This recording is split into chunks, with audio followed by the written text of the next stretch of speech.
Ma'am, जिन लोगों को joint pain है, अगर वो इसे चाहते हैं कि इससे कुछ रिकवरी मिल सके, तो उसके लिए कोई एक रेमेडी हमें बताइए, क्योंकि आजकल बहुत कॉमन हो गई है ये प्रॉब्लम। एक बहुत अच्छा नुस्खा मैं आपको बताती हूँ।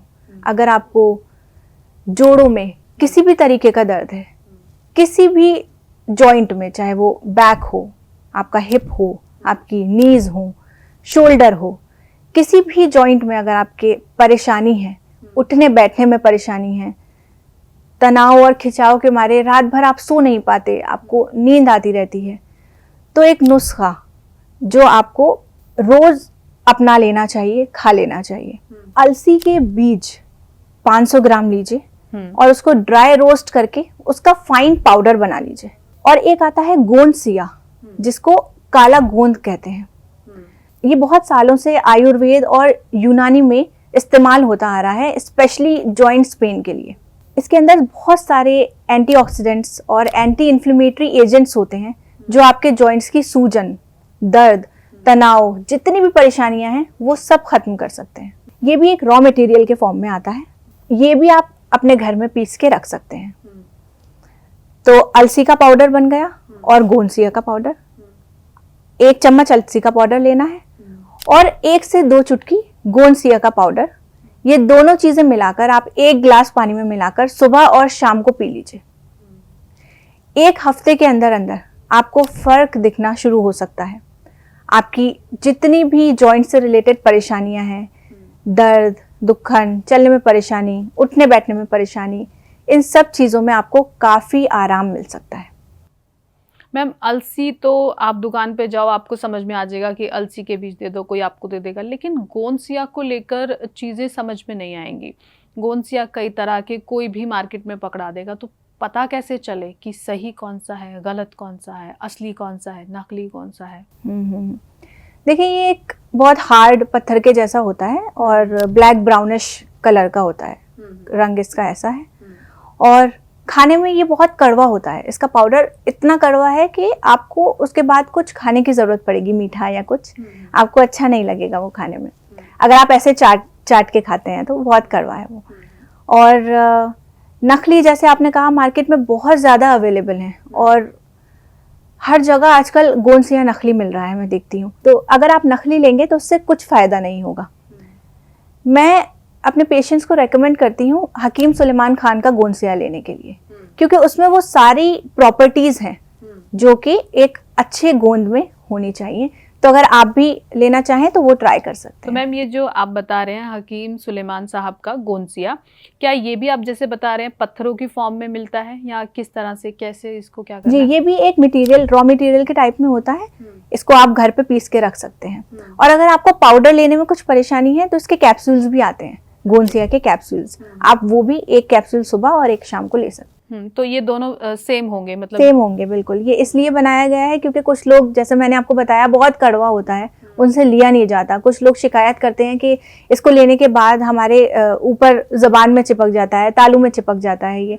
तो इसका एक ट्रिक है कि इसको अच्छे से डाइल्यूट करके लेना है। आप दूध के साथ और पानी के साथ, दोनों के साथ ले सकते हैं, लेकिन अच्छे से मिलाएंगे तो ये आपके मुंह में चिपकेगा नहीं। लेकिन फिर भी अगर आपको इसके टेस्ट से, टेक्सचर से कुछ परेशानी हो रही है तो आप कैप्सूल्स का भी यूज़ कर सकते हैं। मैम, कैल्शियम का तो हम शुरू से ही सुनते आए हैं, चाहे दूध हो, चाहे किसी भी तरह की चीज़ें हो, कैल्शियम को जॉइंट से जोड़ते आए हैं लोग। लेकिन फास्फोरस का क्या इससे कोई रिलेशन है जॉइंट्स पेन से? क्या कुछ मिथ है ये भी एक तरह से? ये आपने एक बहुत अच्छा सवाल किया, क्योंकि आजकल क्या, शुरू से ही सब लोग कैल्शियम की ही बात करते हैं जब हड्डियों की बात आती है, तो फास्फोरस की कोई बात नहीं करता। जबकि हमारी बॉडी में कैल्शियम और फास्फोरस का 1/1 का रेशियो होना चाहिए, अच्छी बोन हेल्थ के लिए, अच्छी दांतों की हेल्थ के लिए। क्योंकि कैल्शियम हमारी बोन्स की इलास्टिसिटी और उसका जो कार्टिलेज खराब होना शुरू हो जाता है उसको प्रिवेंट करता है, लेकिन फास्फोरस उसको मजबूती देता है। जो एक फर्मनेस, जो हार्डनेस होती है हमारे दांतों में, हमारी हड्डियों में, उसके लिए फास्फोरस जिम्मेदार होता है। तो इन दोनों का साथ में कंज्यूम करना बहुत ज़्यादा ज़रूरी है। लेकिन एक इंटरेस्टिंग बात यह है कि अगर कैल्शियम ज़्यादा हो और फास्फोरस कम हो तो भी हमारे लिए परेशानी है, और फास्फोरस ज़्यादा हो, कैल्शियम कम हो तो भी परेशानी की बात है। क्योंकि जब हमारी बॉडी में फास्फोरस ज़्यादा होता है तो वो हमारी हड्डियों के अंदर से कैल्शियम को खींच लेता है। आप ये समझें कि कैल्शियम हमारी हड्डियों में बैठा हुआ है, फास्फोरस अगर ज्यादा हुआ तो वो कैल्शियम को हमारी हड्डियों में से खींच लेगा और खुद जाके बैठ जाएगा वहां पे। अब ये कैल्शियम फिर कहाँ जाता है? हमारी आर्टरीज में जाता है, गॉल ब्लैडर में स्टोन्स बन जाते हैं, किडनी में स्टोन्स हो जाते हैं, प्लेक्स बन जाते हैं आर्टरीज में, और हमारी हड्डियां कमजोर हो जाती हैं क्योंकि वहां से कैल्शियम निकल गया। फास्फोरस जितने भी ये आपके प्रोसेस्ड फूड्स हैं और जितने भी स्पेशली जितने भी ये जो फिजी ड्रिंक्स होते हैं इसमें होता है बहुत ज्यादा अमाउंट में, बहुत ज्यादा जितने भी फिजी ड्रिंक्स हैं। तो जो भी इनकी ज्यादा कंजम्पशन करते हैं उनकी बॉडी में फास्फोरस का अमाउंट ज्यादा होता है, इस वजह से भी उनकी हड्डियां कमजोर होने लगती हैं और गलनी शुरू हो जाती हैं। तभी मैम ऐसा होता है जब आप ज्यादा कोल्ड ड्रिंक पीते हो आपको अपने दांत कमजोर महसूस होते हैं, हिलते हैं, ऐसा कुछ ये चीजें तो हम फर्स्ट स्टेप पे महसूस करना शुरू कर देते हैं, या वही रिलेशन है इसका फास्फोरस वाला? फास्फोरस का कैल्शियम से बहुत ज्यादा दोनों इंटर रिलेटेड है, रिलेशन दोनों का इंटर रिलेटेड है। और आपने सुना भी होगा, सबने सुना होगा कि कहते हैं कि जितनी ये ठंडी ठंडी ड्रिंक्स पीने से हड्डियां कमजोर हो जाती हैं, गल जाती हैं। इसके पीछे का साइंस ये है कि फास्फोरस हमारी हड्डियों में से कैल्शियम को खींच लेता है, तो हमारी हड्डियां गलने की तरफ बढ़ने लगती हैं, कमजोर हो जाती हैं। लेकिन एक और इंटरेस्टिंग बात कि ये दोनों ही काम नहीं करते अगर हमारी बॉडी में विटामिन डी नहीं है तो। ओके, विटामिन डी भी चाहिए, कैल्शियम भी चाहिए, फास्फोरस भी चाहिए, बिल्कुल। तो ये तीनों चाहिए बॉडी में, लेकिन सही मात्रा में, सही रेशो में चाहिए।